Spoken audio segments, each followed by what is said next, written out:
So, ayan ang ating kamyas. Galing sa kapitbahay. Ayan. So, yan, diba? Lulutuin natin yan, guys, for today. Ayan, guys. Good morning. Ito nga pala. Gisa ako ng sibuyas, kamatis, bawang.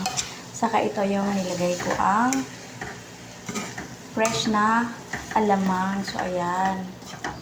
So, ayan, guys. Masarap po yan. At alam ayan, oh. Ayan. Sarap po yan, guys. Tapos mamaya, pagluto na yan, guys, lalagyan siya natin na. Ito mga guys, nakita nyo yan, may kamis tayo. Tapos ito may sili. So, lalagyan din natin siya. Ayan. Guys, lalagyan siya natin ng black pepper. Ayan. Siyempre. Ayan. O, diba?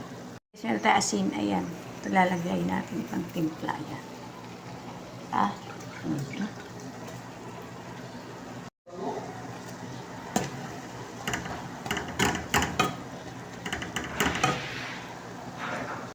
So, ayun nga mga guys, dahil natuyuan na siya. So, ilalagay na natin yan na kamyas. So, masarap yan guys. So, hindi masyadong luto. So, ayan.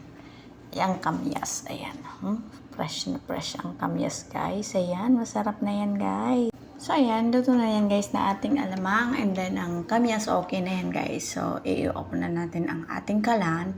So, ayan. Huhusgahan na natin ang sarap ng fresh alamang.